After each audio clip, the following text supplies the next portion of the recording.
Los Angeles 1951. The door is already closed when the joke lands.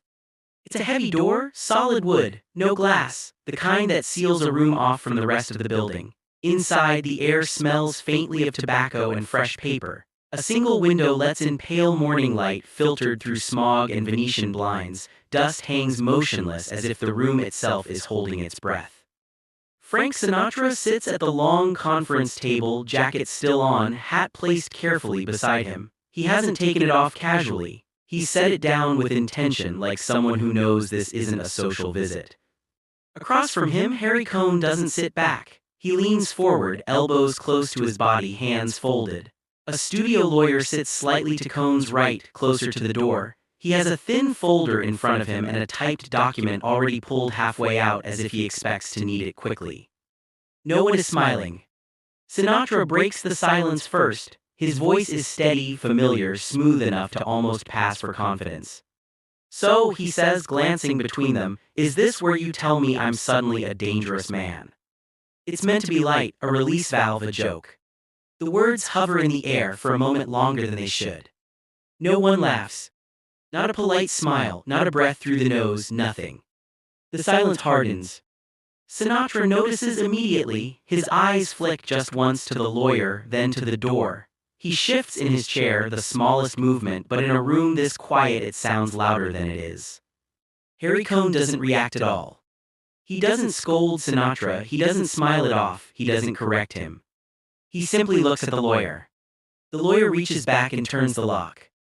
It's a soft sound, a dull click, easy to miss if you aren't listening for it. Sinatra hears it. The joke is over. This meeting wasn't scheduled to be dramatic. On paper, it's a clarification, a routine conversation. The studio needs reassurance. Names have been appearing in newspapers. Committees in Washington are asking questions. Careers are changing overnight, sometimes without warning. The blacklist doesn't announce itself loudly. It arrives quietly. Phone calls stop getting returned. Scripts stop showing up. Meetings get postponed indefinitely. Sinatra knows this. Everyone in this room knows it. The lawyer clears his throat. He doesn't introduce himself. He doesn't need to. There have been concerns, he says, measured, careful, about associations, about appearances. Sinatra leans back slightly. He crosses one ankle over the other. The posture is familiar, controlled. He's played rooms like this his entire adult life. Concerns, Sinatra repeats. That's a flexible word. Cohn finally speaks. "You've been named," he says. Not accused, not charged, named. Sinatra's jaw tightens for half a second before he smooths it out. "In what?" he asks. The lawyer slides the typed statement fully onto the table. It stops just short of Sinatra's hands. The paper is crisp, untouched, waiting. "Nothing official," the lawyer says. "That's the point." Sinatra doesn't pick it up. He looks at it, then looks back up. "Then why am I here?" he asks. Another pause. This one is deliberate. Cohn exhales slowly. "Because," he says, "we don't want surprises." The word "we" carries weight. It doesn't just mean Columbia Pictures, it means distributors, theater owners, advertisers, everyone who decides whether a film lives or dies before the audience ever sees it. Sinatra nods once. He understands the language. "And this," he says, gesturing to the paper, "is insurance." The lawyer's eyes flicker, not disagreement, recognition. "It's a statement," the lawyer says, "affirming your loyalty, your distance from certain influences." Sinatra lets out a small laugh, not loud, not performative, almost private. "Loyalty," he says, "to who?" The question lands harder than he intends. Cohn's expression changes just slightly, a tightening around the eyes. Sinatra sees it. He knows he's touched something real. "That's not a productive way to frame it," Cohn says. Sinatra leans forward now. His voice lowers. "Then tell me the productive way." The lawyer interjects before Cohn can answer. "This isn't about debate," he says. "It's about clarity." Sinatra looks at him, really looks at him. The man's suit is expensive but conservative. His hands are steady. This is not his first room like this. "So let me be clear," Sinatra says. "If I sign that, this all goes away." The lawyer doesn't answer immediately. Cohn does. "It helps," he says. "Not yes, not guaranteed, just helps." Sinatra sits back again. He runs a thumb along the edge of the table. The room feels smaller now than it did when he walked in. You know, he says carefully, I've sung for presidents, I've sung for troops, I've done my part. No one responds. Sinatra smiles, but there's no humor in it now. And yet, he says, here I am, locked in a room, being asked to prove I'm safe. The lawyer shifts in his chair. Frank, Cohn says, using his first name for the first time, this is how things are done now. There it is. Not an explanation, a warning. Sinatra glances again at the door, the locked door, the quiet, the typed words waiting for his signature. He realizes something then. The joke he made at the beginning didn't fail because it wasn't funny. It failed because it said too much. Because everyone in that room understands the same unspoken truth. Talent doesn't decide who works anymore. Silence does. And whoever controls it. Sinatra reaches for the paper. And the room leans in. Sinatra doesn't read the statement all at once. He scans it in pieces, a line here, a phrase there. Each sentence is clean, restrained, legal, no accusations, no names, just distance, disavowal, assurance. The kind of language designed to look harmless later. He notices what's missing more than what's written. No mention of committees. No mention of informants. No promise from the studio in return. Just his name at the bottom. The lawyer watches his eyes move. He's trained for this. He knows when someone is calculating instead of reacting. This is voluntary, the lawyer says softly. Sinatra looks up. Everything is, he replies. Harry Cohn hasn't moved, he hasn't needed to. His authority fills the room without effort. He's seen actors beg. He's seen stars fade. He knows exactly how much pressure to apply without leaving marks. Frank, Cohn says, no one is accusing you of anything. Sinatra lets out a slow breath. That's what worries me, he says. The lawyer straightens the paper, aligning it perfectly with the table edge. A subtle signal, order, control. Rumors don't need proof, the lawyer says, they just need time. Sinatra nods. He knows how fast whispers travel in Hollywood. He's watched friends vanish between projects. He felt the temperature drop in rooms where his name was once greeted with applause. What happens if I don't sign, he asks. The question isn't defiant, it's practical. The lawyer hesitates, just long enough to be noticeable. Cohn answers instead. Then we take a pause, he says. A pause. Sinatra almost smiles at the understatement. And during that pause, Sinatra says, my films sit on shelves, my radio spots get reconsidered, my phone stops ringing. Cohn doesn't deny it. This isn't personal, he says. Sinatra looks at him sharply. That's the problem, he says. If it were personal, I'd know where I stood. The room goes quiet again. The lawyer clears his throat. There are people in Washington, he says, who would love to ask you questions. This helps ensure they don't feel the need. Sinatra's fingers curl slightly against the edge of the paper. So this is protection, he says. It's clarity, the lawyer corrects.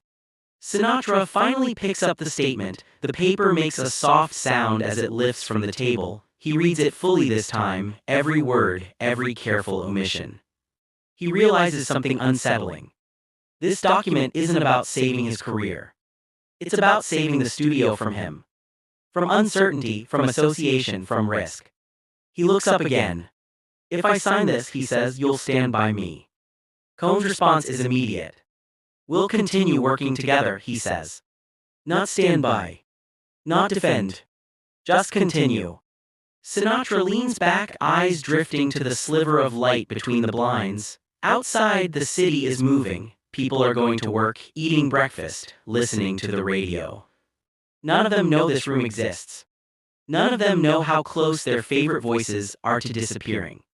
You know, Sinatra says quietly, there are men who didn't get this meeting. The lawyer nods once. Yes, he says, there are. The implication hangs there, heavy, final. Sinatra looks down at the signature line, his name printed neatly beneath it, waiting. He thinks about how quickly reputations change, how loyalty is measured now, how silence has become currency. He thinks about the joke he made when he walked in, how it died in the air, how it revealed too much. Who else has signed this, he asks. The lawyer doesn't answer. Cohn does. Enough, he says. Sinatra studies their faces. He sees no malice, no satisfaction, just procedure. This isn't punishment, it's maintenance. And that makes it worse. He reaches for the pen. But he doesn't sign yet. Let me ask you something, Sinatra says, eyes still on the paper. If this works, why does the door stay locked? The lawyer glances at the handle, at the lock. Cohn smiles faintly, not warmly. Because, he says, rooms like this only work if people understand they're inside them. Sinatra exhales slowly. That's the moment it clicks fully into place. This isn't about guilt or innocence, it's about demonstrating obedience, about showing you know where power lives now and that you won't joke about it again. He signs. The pen scratches softly across the paper, the sound feels louder than it should, final. The lawyer takes the document immediately, sliding it back into the folder. The lock clicks open. The door doesn't swing wide, it opens just enough. Cohn stands. Good, he says, we'll move forward. Sinatra stands as well. He picks up his hat, places it on his head. As he turns toward the door, Cohn speaks one last time. Frank, he says almost casually, keep your head down for a while.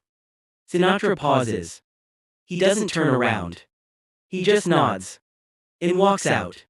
Down the hallway, past posters and offices and assistants who won't meet his eyes, Sinatra feels the weight of something new settle in. Not relief. Awareness. He's still working, still famous, still Frank Sinatra. But now he knows exactly how thin the line is. And how quietly it can disappear. Frank Sinatra doesn't talk about the meeting afterward. Not publicly, not in interviews, not even in the carefully managed versions of his own story that appear years later. The room at Columbia Pictures becomes one of those places that exists only for the people who were inside it. But its effects are immediate. For a time, the phone keeps ringing, films move forward, radio appearances continue. On the surface, nothing seems different. That's the most unsettling part. The punishment isn't visible. It's structural. Sinatra notices it in the invitations that don't arrive, in the names that disappear from guest lists, in the way conversations stop when he enters certain rooms, not because he's feared, but because people don't know where he stands. And in 1951, uncertainty is dangerous.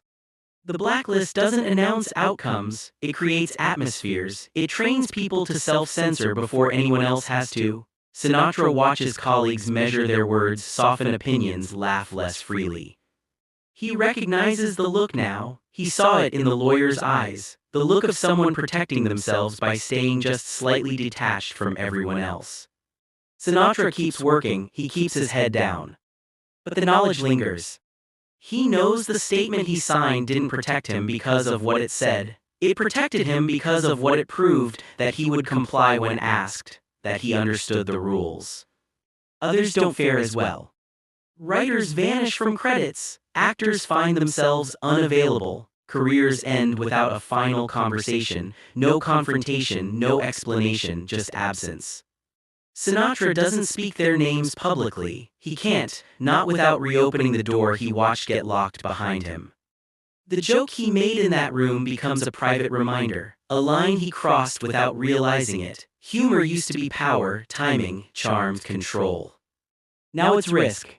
Years later, Sinatra's image hardens, the edge becomes part of the persona. People read defiance into his performances, they see strength. They don't see the caution underneath it. They don't see the way he avoids certain topics, the way he learns to let silences pass instead of filling them. Hollywood moves on as it always does. The blacklist fades officially, then unofficially, then not at all. The mechanisms remain, different names, same rooms. Harry Cohn continues to run his studio. Lawyers continue drafting statements that look voluntary. Doors continue closing quietly. Sinatra survives the era, thrives even, but survival has a cost. He understands something most audiences never will, that fame doesn't protect you from power, it just makes the negotiations quieter. The meeting at Columbia Pictures never becomes a headline, no transcript exists, no photograph captures the moment the lock turned. But it shapes behavior. It teaches a generation how to stay employable, how to smile carefully, how to joke less. Decades later, the room is repurposed. The building changes hands, new executives sit at similar tables, believing their pressures are more civilized now. They're not. The methods evolve, the silence stays. And somewhere in the history of Hollywood, that joke still hangs in the air, the one that wasn't funny because it named the truth too clearly. Who really decides who works? And how easily a career can be paused, erased, or allowed to continue, as long as the door closes quietly behind you.